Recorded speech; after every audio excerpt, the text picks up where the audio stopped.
And a pleasant Thursday, everyone. Welcome into the Express Bet, First Call podcast. A little bit later, the sun's going to set soon on the East Coast, middle of the afternoon out in Southern California. We usually do Thursday morning podcasts, but had a little personal scheduling conflict today, so we're doing it at night. Thanks to everybody for sticking around for the night shift. NBA draft coming up in just a little bit. Jeff Siegel, Jeremy Plonk with you here. Neither of our names expected to be called by the commissioner tonight, Jeff. But so if our podcast overlaps a little into the number one pick, I think we're safe. Yeah, I think the Lakers don't draft till 34, so I got a couple of hours to kill anyway, so that's all right. But no, we've got some good racing this weekend, Jeremy, though. And, I mentioned on Tuesday in our, It's Official broadcast that I got a couple weeks here in between Del Mar, Santa Anita Del Mar, and also Belmont, which is still going on, obviously, and Saratoga. So there's still something to be money to be won in the interim, but we're planning on a massive attack for those two meetings concurrently, and I'm kind of getting prepared for that. So, but that doesn't mean we still can't pick some winners. And again, there's some good key races around the country this weekend to discuss. A lot of times, our stakes previews for the weekend, there's one track that's got this Super Bowl lineup every week, 6, 7 stakes races. We're bouncing all over the country this week and some locales that we're not used to handicapping in the big weekend stakes earlier in the year. As we get into summer now, some of the different tracks are starting to spread their wings. And of course, Los Alamitos will open up this weekend and take over the Southern California racing for the next few weeks until Del Mar comes in. We've got the Ohio Derby and the Miss Jacqueline Stakes at Thistledown in greater Cleveland, Ohio. We've got the Mother Goose up in New York. So good racing around the country. We'll talk about that in just a bit. A couple news items, though. Want to shout out to our first bet partners, Canterbury Park. Last night, they had the Turf Festival, and what a great night of racing it turned out. Jeff, the all-time record handle for Canterbury on a card set last night, 4.7 million. I believe it was like 24% higher than the previous record. What a fantastic night of racing they had last night in Minnesota. Yeah, I've been to Canterbury a number of years. Had a stable there about 10 years ago, and actually ran a horse in a derby race there back in, I believe it was 1989. So I've always enjoyed going there. And one thing that I did notice, there's a lot of young people that go to the races there. The crowds are big. The problem is they don't bet a lot. They go and they enjoy the sport, and that's good too. And so anyway, yeah, great night. They picked the Wednesday night to feature their track, which I thought was smart, and had a lot of people check in and enjoy great racing at Canterbury. Obviously, the simulcast crowd did bet 4.7 million. Again, that's the good mix of on-track and simulcast, right? We know the majority, 85, 90% of the handle for most tracks is going to come from off-site. Make it a good experience to come out to the track. Make it a great fan experience that somebody wants to get more interested in horse racing, and then lock them in as longtime bettors where they're not just out for event nights or fireworks night or corgi races, but they actually come out and play the races on a regular Friday night, if you will, or a weeknight and play the races. That's what we want to see. We're trying to build the audience. That's what we do here on the podcast, trying to teach people about betting the races. I always say it's hard to take somebody who's never liked horse racing and suddenly make them a horse racing fan, right? I mean, that's a reach. That's very hard to do, and that's very expensive for any marketing department in the world. For me, I always said with Horse Player Now and the organizations I've been involved with is I want to take the every Saturday better and make them a 2 or 3 times a week better, And if you can do that, then you can really grow the regular fan base from your occasional players. And how do you do that? Equip them with information and equip them with confidence. The more confident you are, the more likely you are to play, more than once a week and become a better bettor. I mean, it's a lot about churn and turning your money over, right? So if you can do that more often, you can stay and play a lot more races over the course of a racing week. So hopefully we're helping out on those kind of things. Other news item I want to touch on, just really announced a little bit before we came on the air from the podcast, Bob Baffert suspended by NYRA, the New York Racing Association, from running at their 3 tracks in New York through next June, I believe it is. It's a 1-year suspension, retroactive back to their original ban of Baffert for this year's Belmont Stakes. So Baffert could be back for next year's Belmont in New York, but no Saratoga, none of the big fall stakes at Belmont Park. And that's really all we're talking about when you say Bob Baffert and Naira. Really, we're looking at the Saratoga Stakes races and maybe some of those fall races, Cigar Mile, that sort of thing like that in the fall. Baffert shut out of that kind of situation based on the New York suspension. But Jeff Baffert will be back. His suspension in California and that Kentucky suspension that California is reciprocating. I should word that. He's not suspended in California. Suspension in Kentucky that is being reciprocated in California will be up in mid-July, and Baffert will be back for the Del Mar meet. This Naira deal is a house suspension, not a racing commission suspension, so it does not need to be reciprocated by other states around the country. So Bob Baffert not welcome at the Naira racetracks, but starting with July, he'll be back on the track with his horses in California and other parts of the country. Yeah, I think it comes up in a week or so. I haven't actually don't have a calendar with the day circled, so I'm not really sure when it is, but it's coming up real quick. But that's interesting about the Naira suspension, because there are 3-year-old races there that now are not available to Bob with some of the horses that the Messiers of the world and the Taba and those kind of colts, and so and maybe even some fillies. So I don't know what's going to shake there, but I do know that California's main track program for 3-year-olds drops off a cliff, really. Now, it's good for grass horses, not good for dirt horses. So there may be some horses that he has that are going to have to find their way somewhere else, and not in New York. Stakes coordinator at Parks is feverishly texting right now. You've got the Cotillion and Pennsylvania Derby, 2 races that Baffert frequents most years anyway. I would have to think that those are going to be landing spots for some of those horses. And of course, Monmouth has gone as far as paying appearance fees to Baffert over the years to bring horses there. So I would have to think, the Haskell, the Pennsylvania Derby, the Cotillion for the fillies are going to be races. So like you say, there's not much for the 3-year-old fillies on dirt in Southern California the rest of the year. So we'll probably see some of those horses branch out around the country and take part there. We've got this weekend the Ohio Derby, keeping the attention on the 3-year-old scene. $10 money back special when you bet the Ohio Derby this Saturday with Express Bet and First Bet. That means if your win bet in the Ohio Derby finishes second or third, you'll get up to $10 back, up to $10 of your bet back into your account in a form of wagering credit. So we're going to talk about the Ohio Derby and the big card at Thistledown coming up in just a bit. But Jeff, without further ado, let's get into some stakes handicapping this weekend. I think you got us 8 or 9 stakes races from around the country. We're just going to pick them off in the order you sent them to me. So there's no preferential treatment here, and there's certainly not any post-time schedule treatment to it. We're going to start with the Bertrando Stakes at Los Alamitos. The Bertrando named for the Bobby Franco, excellent 2- and 3-year-old and older horse in the handicap division. 1 mile on the main track. These are California breds, Jeff, in the Bertrando. Field of 5. You got Johnny Padres. You got Desmond Doss. And if you want to talk some history, Johnny Padres, the great baseball player, Desmond Doss, the military hero and decorated war veteran. If you're in a battle of horses named after people, is it Desmond or Johnny, or did you go with somebody else? Well, I saw Johnny Padres pitch for the Dodgers back in '59 at the Coliseum before Dodger Stadium was built, and Padres, to my recollection, the Dodgers played at the LA Coliseum? Absolutely. I did not know that. Yes, from 1958 to 1961, and then Dodger Stadium opened in '62, and they had this short left field with a big screen. I think dead left center was like 285 feet.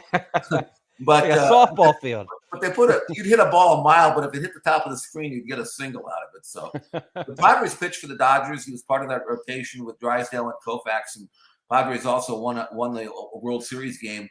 Might have even been the final game. I'm not sure. I was only 4 years old at the time when the Dodgers the Brooklyn Dodgers beat the Yankees in '55. So Nick Alexander, who owns them and has a lot of his horses named after ball players, and also Desmond Doss. Of course, he owns both these 2 horses, Johnny Padres and Desmond Doss, also military. He's always naming his horses out of after famous people. Now, Desmond Doss is better than Johnny Padres, at least in this race, and I think he'll win again. In fact, he won the Bertrando last year, and he came off a layoff and ran really well to win the Thor's Echo Sprint Stakes. He's just as effective routing as he is sprinting, and you're in the career top buyer number at age 6 off the long layoff for Steve Maiotti when he won the Thor's Echo. That race was in late May, so I think he'll come right back and do it again.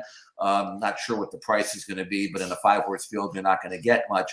Loudmouth and Fashionably Fast for the speed of the race, he'll draft in right behind them and then go on by when he's ready. So Desmond Doss, likely a short price to be a repeat winner of the Bertrando, goes as the 9th race opening day on Saturday at Los Alamitos. Jeff, handicapping Los Alamitos versus Saratoga or Santa Anita or Del Mar on the Southern California circuit. Is it a horse for course kind of venue in your estimation? I know they got the extended long stretch run there compared to what we see at the other 2 tracks. Any tips or anything you look for at Los Al compared to the other 2 that you can help the fans with?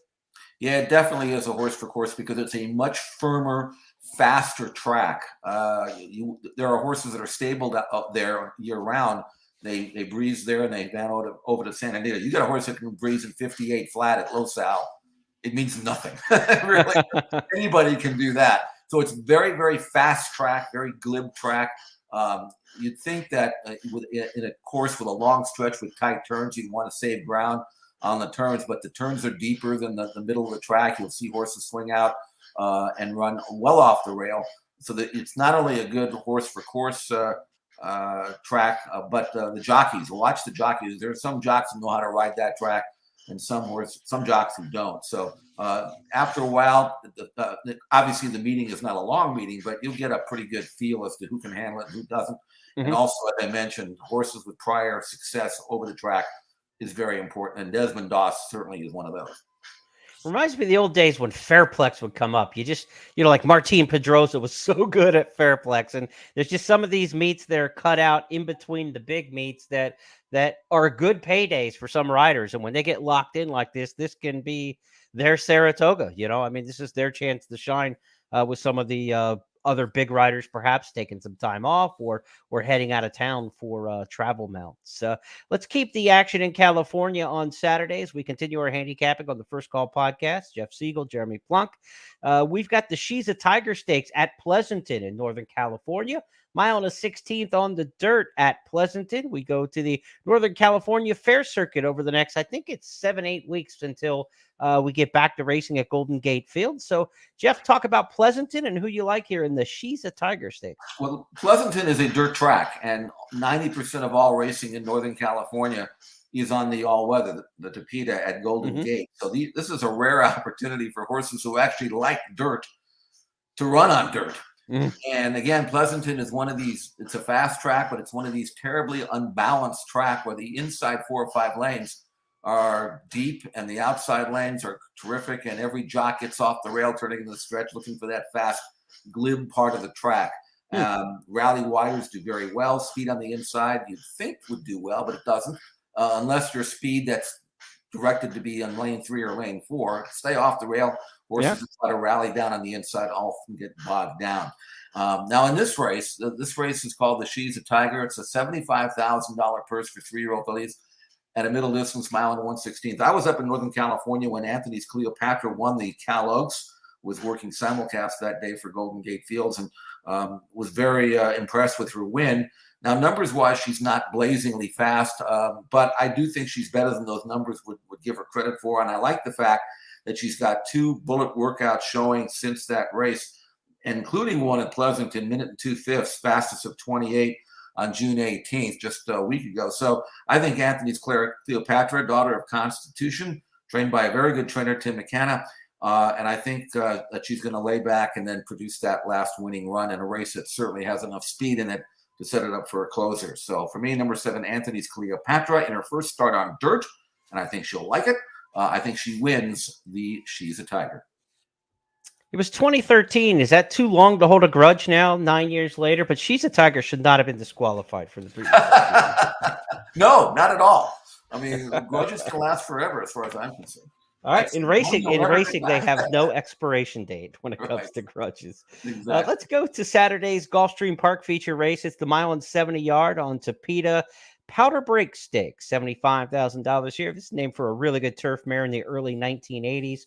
She was like the long distance turf mare, La Previante, the big races in South Florida for the turf distaff marathoners. My own 70 on the Tapeta is the Powder Break Stakes, though, with the turf racing at Gulfstream Park. On the shelf right now for a couple months in the summer. Will be back in, I believe, September when they return to turf racing. But a mile on the 70-yard Powder Break Stakes, Jeff, race number 10 goes as the feature. You got one you like here? Yeah, I mean, this is a race that would have been on grass, as you pointed out. No grass racing there for a while, so they have this race on the all-weather, and that's okay for Grand Avenue Girl. She's very effective on grass, but she's a two-time winner with a second and third, so never off the board in 4 starts over the all-weather, the Tapeta at Gulfstream Park. And she's also catching a field that doesn't have a lot of speed in it. She should be the controlling speed. That's what she prefers to be. She doesn't need the lead. She's stalked, pounced, and won before, but if you give her the front end, that's going to be tough, make her tough to beat. And I think even from that outside post, I don't think she's going to have that much of a difficulty getting over and making the running. Not a long run of the clubhouse turn, but I think she's quicker than the others. And even if she doesn't make the running, she can sit second and win as well. And in her form and with her proven form on the all-weather, I think Grand Avenue Girl looks to me like a filly that if she shows up with her A game, she'll beat this field. All right, let's pivot now to Monmouth. We go up the Atlantic coast to the Jersey Shore for the $100,000 Goldwood Stakes. 5.5 furlong turf sprint, capacity field, Jeff. This might be one of the best betting races in the country on Saturday. Monmouth had the spotlight last week because it had some A-level horses, right? Hot Rod Charlie and such, and the Pegasus Stakes with Home Brewing Company. This race is probably a better betting race than anything that was on the card last week at Monmouth. This is a good opportunity for players to dive in. Don't be afraid of those turf sprints. They can be races where form holds okay, but you can get some big payoffs in the exotics because of this field size.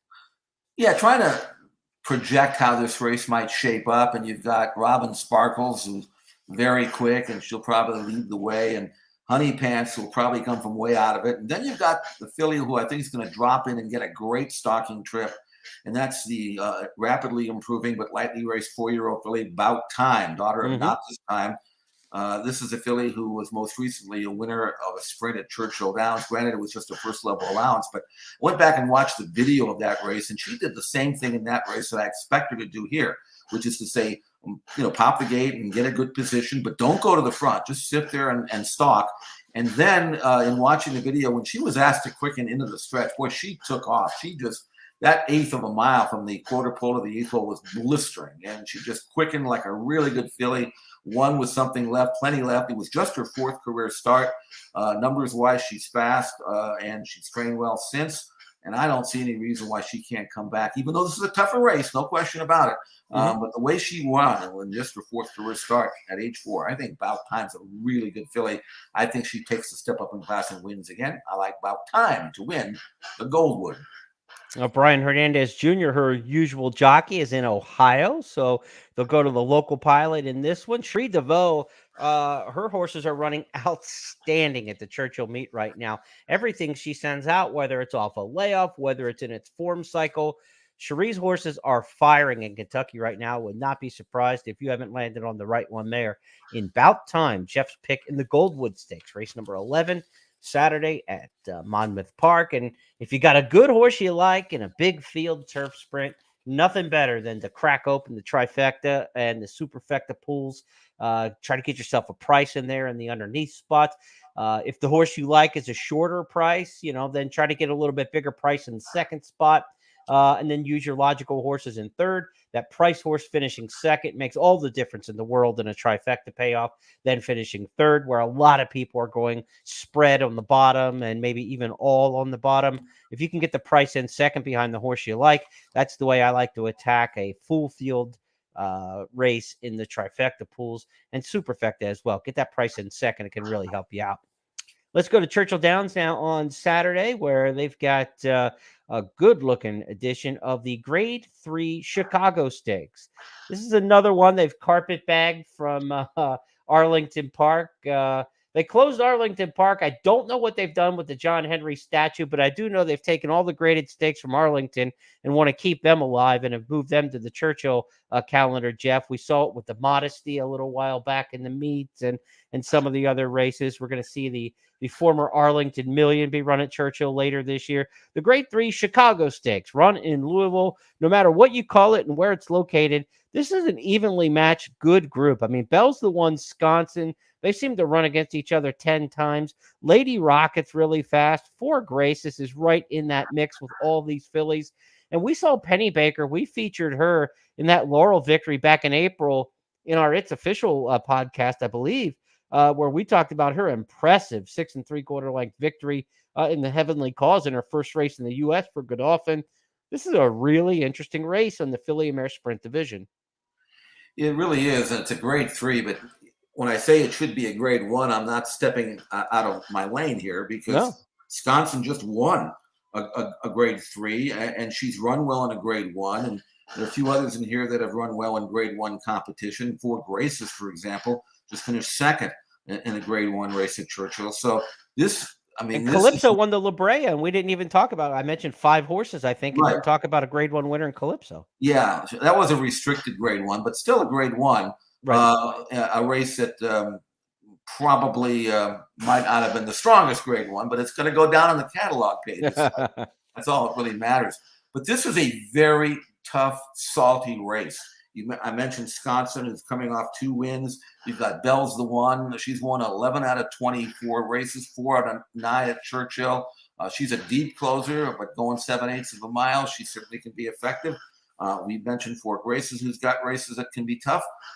Lady Rocket is very fast. And then you talked about Penny Baker. And, you know, we talk about Penny Baker, and you look at her form in France, and she was running in the provinces and not really running against great horses and not even winning races. In fact, it took her a while to break her maiden. But if you draw a line through her grass races, guess what you find? You find an undefeated daughter of Medaglia d'Oro who's won her last 5, 4 of which were in France, 1 of which was a listed stakes.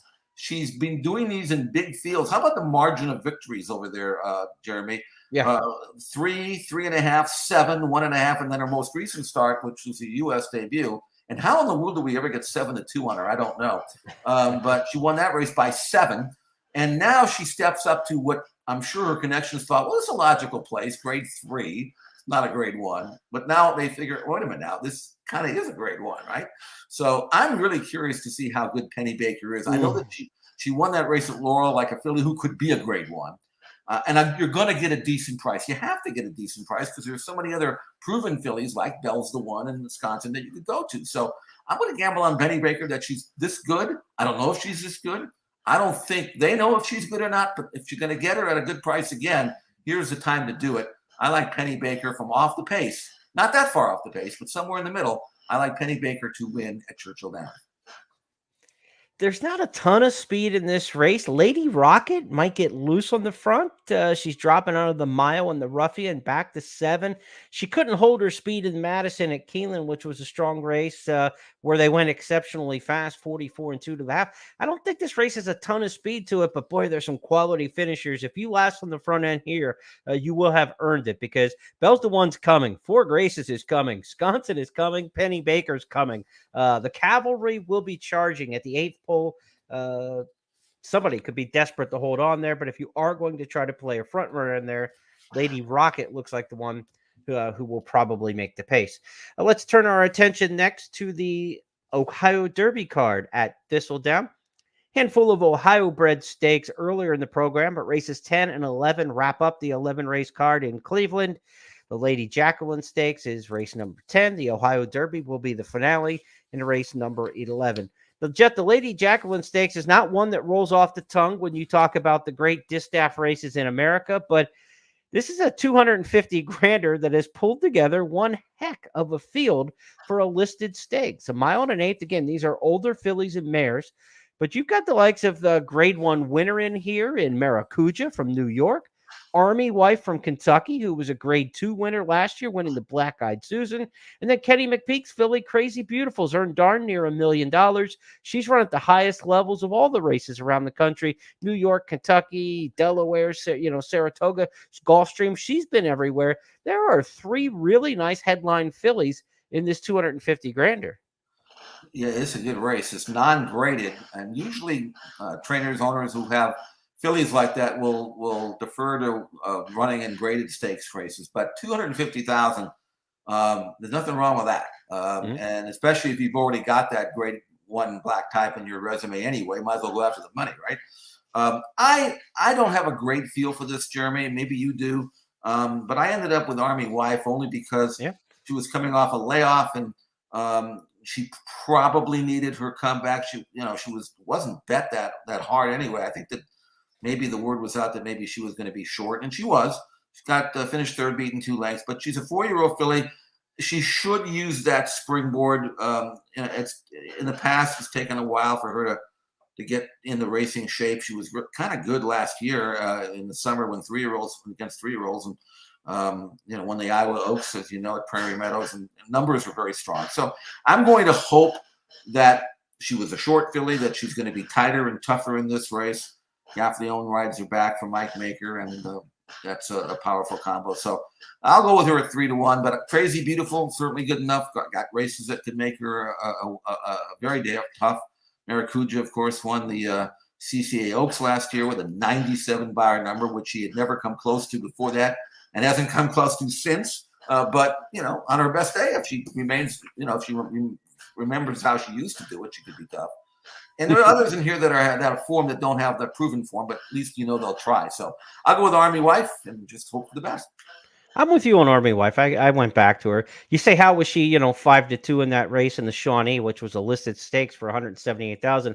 Pauline's Pearl was 2-5 in there, and she was coming off that big race on Derby weekend on Oaks Day. Pauline's Pearl running a massive race on Derby weekend, and then coming back, and everybody thought she was just a cinch, and then she bounced off that effort and ended up 4th in that Shawnee Stakes. So that wasn't an everyday $179,000 kind of listed overnight kind of stakes on the schedule. That was a pretty darn tough spot, and this race comes back similarly tough for 250. Army Wife is running 2 listed stakes races this year and has run into grade 1 horses in both of them.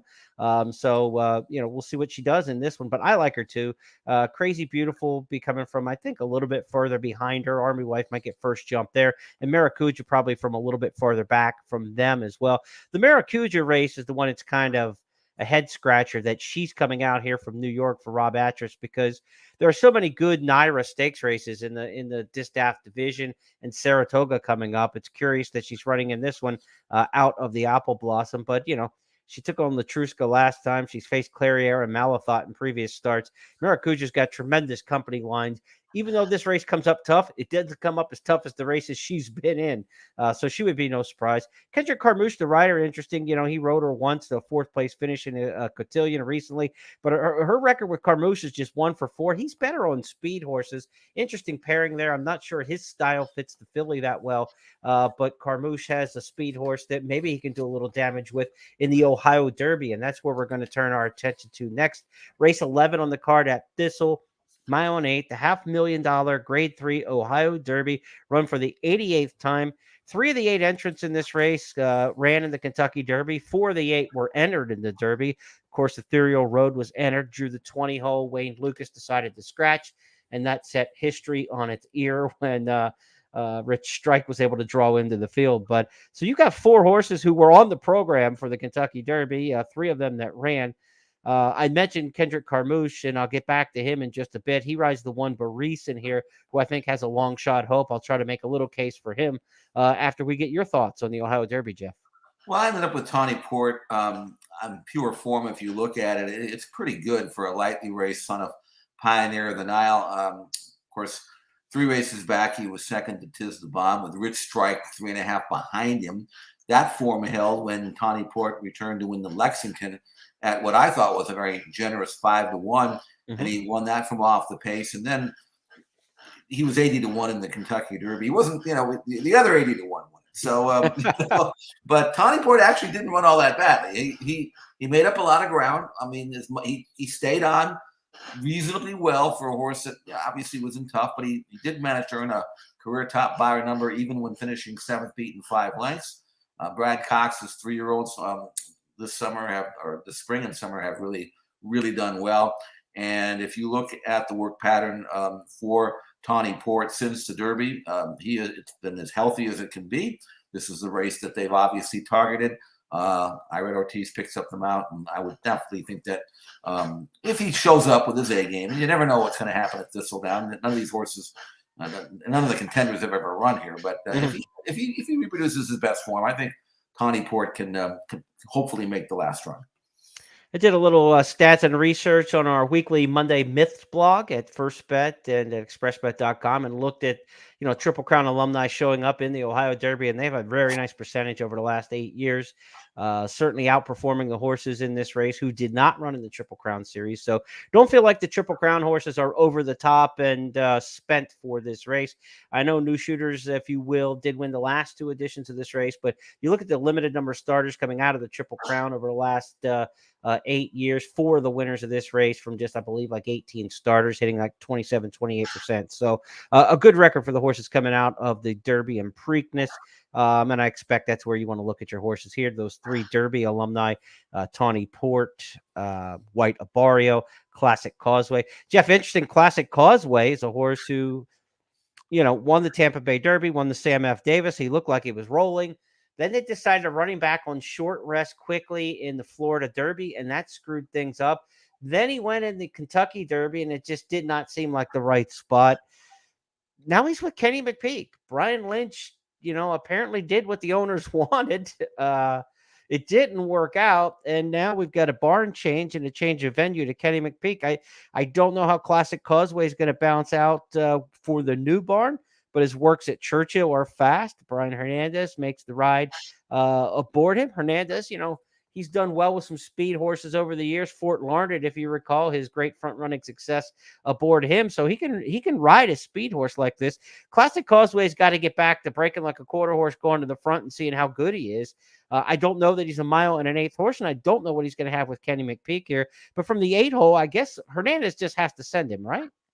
Absolutely. He'll bust out there and go. If you look at his form, if he doesn't make the lead, he's not that effective. Let's face it. The other thing that we got to figure out about Classic Causeway and White Abarrio, same, is whether or not they're horses for course. I mean, Classic Causeway, 2 really good races at Tampa. Hadn't done a whole lot other than that. He did win his first start at Saratoga, which was good, but he hadn't come back to that. And then White Abarrio, I mean, he's undefeated at Gulfstream Park. And that was my concern at the Kentucky Derby when he was 15-1, but his form was decent. You'd expect him to be competitive, and he ended up finishing 16th, beating 20 lengths. And there, the obvious explanation was, well, it wasn't Gulfstream Park.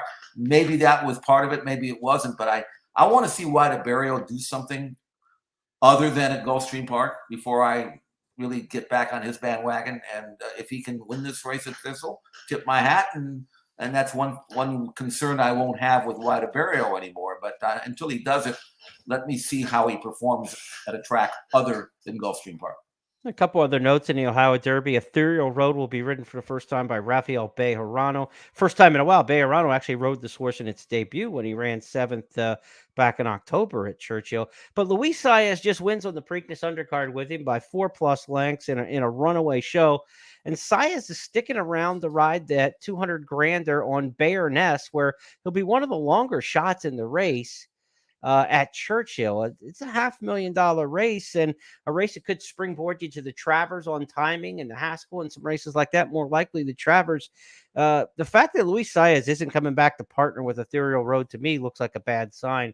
Will push me off of him, a horse who I've liked a lot. Remember, he was my long shot horse to hit the board maybe in the Kentucky Derby before he had scratched. So, like you mentioned, there's a little bit of a red flag with White Abarrio. He is a horse for course. Ethereal Road does not get the ride back from Luis Saez, which I find disappointing in that respect. So I'm with you completely on Tawny Port. I think Brad Cox's 3-year-olds, we talked about this on our Tuesday video show. Brad Cox's 3-year-olds in the last 2 weeks have won the Matt win. He won that with Cyberknife. Last week, he took Homebrew to Monmouth to win the Pegasus. He's winning the second half of the year in the 3-year-old division. I know they're minor races, the Matt win and the Pegasus. The Ohio Derby steps up to another level, and we'll get to the higher levels with the Haskell and the Travers, of course. But Brad's 3-year-olds are turning the corner from the Triple Crown very well. I think Tawny Port with Irad Ortiz, the horse to beat. This is the express bet race of the week. I've got Tawny Port with a solid win bet. I'm going to try to build out from that with an exacta with the aforementioned horse I mentioned at the top of this race, that being Baris. I'm going to use Baris underneath. This is a horse who pressed the pace set by early voting in the Wood Memorial, and it ran fifth that day, only beaten 5 lengths. As fast as that race came home and 147.4, this horse essentially ran about 149 for a mile and an eighth in the Wood, which would be competitive with the horses in this race. And since then came back trying to cut back to a short sprint distance where everybody thought he was a tap-in putt, but back to a route, speed from the rail, gets Lasix. And we talked about Kendrick Carmouche paired with a closer in the Lady Jacqueline in Maracuja. Now he's with a horse who does what Kendrick does best, which I think will show speed. I think Baris is going to go from the rail. He was fast enough to press the pace, a length off of early voting. If he's that quick here, I think he can actually make the front or second right behind Classic Causeway. So I'm going to take Baris as the shot underneath, Jeff, with a little exacta play. So give me the 7 Tawny Port over the 1 Baris in the Ohio Derby. And I'll try to punch it with a heavier win bet and then a smaller exacta behind, trying to build out and get that price underneath. Pretty interesting race, though, this year's Ohio Derby. Yeah, and Ethereal Road, by the way, I think he was supposed to run in the Belmont, came up with a quarter crack. So this might be a late decision by Wayne to run him here, and it's possible that the Saez might have been committed somewhere else. Yeah. So I don't know. As for Baris, you look at his form. His best race was his 5th place finish in the Wood Memorial, which also earned him his best speed figure. When you consider that he was 7-1 behind Modonigal in early voting and Skippy Longstocking, there is nothing wrong with that. First time Lasix on the rail. You talk about finishing second. He might even go out and win it. So I'd box those two, the Tawny Port and Baris, and I think that's good gamble right there. I was surprised to see the morning line of 9-2 on Baris. I thought he'd be a bigger price than that with the named players in there.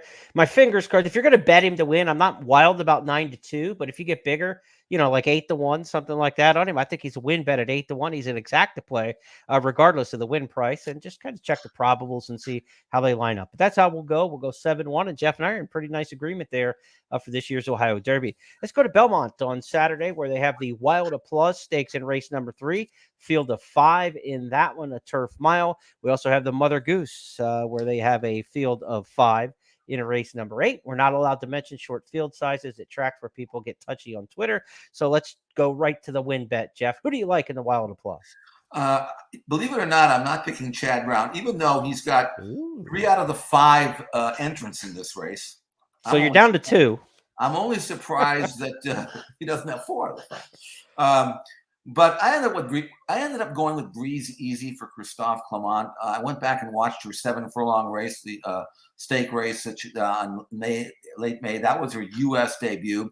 Now, her form in France was okay. It wasn't great, but it was okay. I really did like that race that she comes out of. I mean, she took hold. She got in a little close quarters, angled out, finished full of run. Just looked to me like a filly that really kind of wanted to go a little farther, and she's never really been this far a mile, so I think she's going to like it. Now, if she produces a forward move off that race, you look at Christophe Clement's record with the second off the layoff, it's incredible. Then I would think that Breeze Easy, switching to Joel Rosario, has a very, very good chance to win this race, even though Chad Brown is obviously loaded here. And I did like Oakhurst's win, by the way, at Keeneland. I don't know how good she is, but she's rapidly developing. She looks like a filly that's going to continue to get better and better. This race should be within her range, at least on numbers it should be. But in a 5-horse field, even though they'll probably be crawling the first half mile, they'll be walking. It's just it's going to be a matter of who's got the best turn of foot. And from what I saw in that 7 furlong race, I think Breeze Easy can kick home with anybody. So I'll go with her to win. The Wild Applause, definitely a tactical jockey race with 5 runners. and we'll see if Breezy can kick home and win the race, which goes early in the program, third race at Belmont Park. That race she comes out of the Soaring Softly was a grade 3, but man, there was some talent in there. Name was in there coming off a big stakes win for Christophe Clement. These were stable mates. Name was supposed to be the stronger of the two. Breeze Easy, of course, finished better of those two. And the winner, Charty Party, if you didn't see her debut at Keeneland, this was one of the great rocket ship last to first turf sprints you've ever seen at Keeneland for Wesley Ward. Charty Party's really nice. She's 2 for 2 lifetime. And this filly took her to the mat to a neck in the Soaring Softly. So Breeze Easy coming off of, I think, easily the best race. I mean, you got a couple horses stepping up out of maiden specials in this race.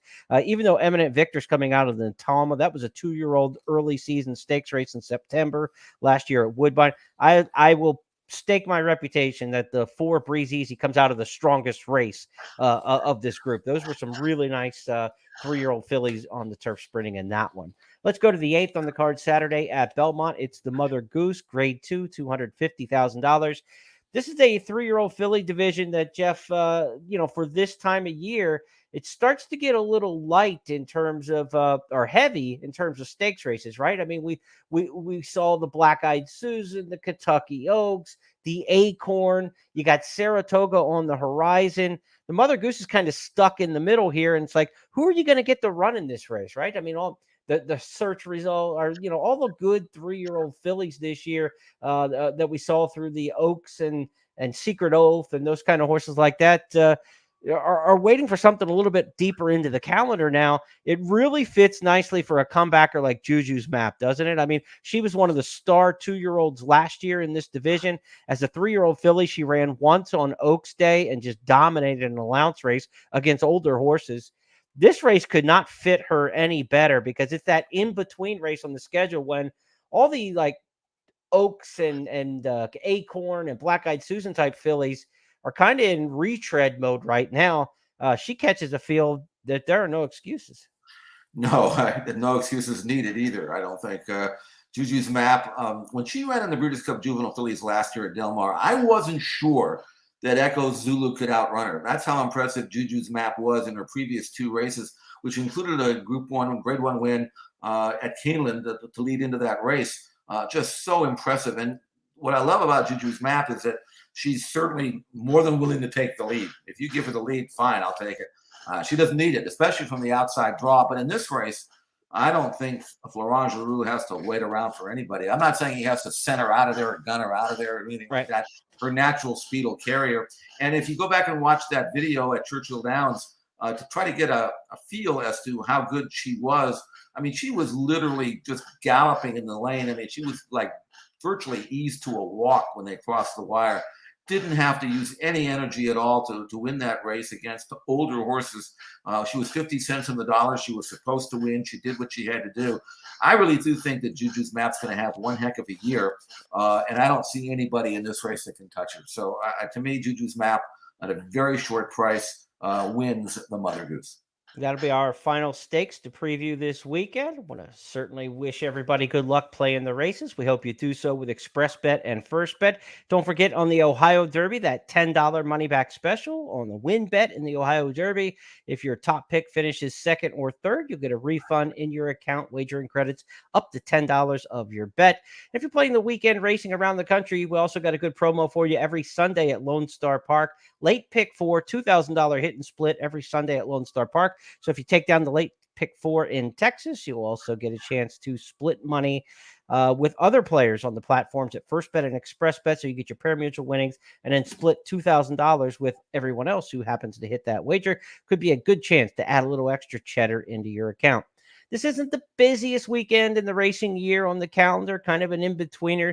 But next week, Jeff, we'll have previews for 4th of July weekend, which are going to include the Summit of Speed, 2 big graded stakes races at Gulfstream Park, biggest racing day of the summer at Gulfstream, and the Stephen Foster at Churchill Downs, where last year's quote asterisk, however you want to say it, Kentucky Derby winner Mandaloon expected back in there in the Stephen Foster. So a really big weekend to come next week. Next week will be really, really good, as you mentioned, with 4th of July weekend. Plenty of opportunities to make some money, and we'll be having best plays. And just want to mention that I will have best plays on expressbet.com. I normally do a full card at Santa Anita, but with Santa Anita finishing up, I'll be looking around for our national best plays tomorrow, Friday, as we record this on a Thursday. I'll have 2 from Belmont and 2 from Gulfstream Park, and hopefully I'll have quite a few over the weekend as well around the country. So check us out at expressbet.com. I'm going to give you a national best bet too, Jeff. Saturday in Omaha, Nebraska. Oklahoma over Ole Miss in the College World Series, Game 1 of the championship series. Sooners win it, taking it down Saturday and Sunday, a 2-game sweep. How's that sound for a national title? That sounds great, and it's like 3-5 or 2-5 to do just that. So, if you bet, can you bet college baseball? Probably not, but somewhere maybe. You anyway, can bet anything somewhere. So it's going to be a short price. Let's put it that way. Sooners haven't won a national title since 1994. I was on the field the last time they did it, Jeff. It was the last game I covered for our student newspaper, the Oklahoma Daily. I just graduated in May. I was going up to cover the College World Series for KTOK Radio in Oklahoma City. We had a sports talk show that was just weeknights. So the national championship game was on a Saturday. The sports talk show was already over with for the week. So we just found a seat out in right field, in the right field bleachers. The Bill Simonson, the radio host, and I, we watched the game from there. And we didn't expect Oklahoma to win. So we had some adult beverages during the course of the game, not thinking there was going to be a big write-up for the school paper afterwards. They won the national title. They beat Georgia Tech with Nomar Garcia-Pera and Jason Veritek on the team.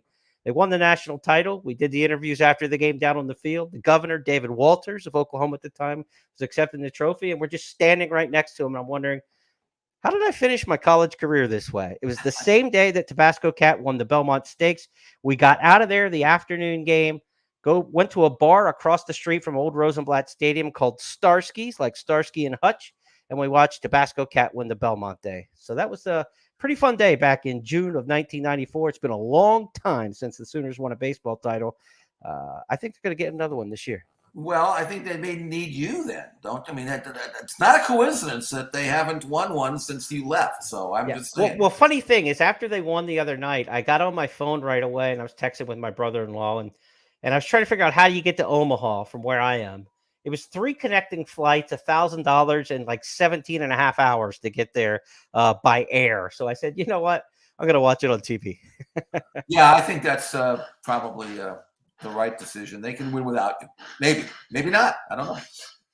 We hope you have a great weekend at the windows, betting with ExpressBet and FirstBet. And when we return next week on Thursday, we will set you up for a big 4th of July weekend. Thanks for listening this week. On behalf of everybody with First Technologies and my partner, Jeff Siegel, I'm Jeremy Plonk. Good luck at the races.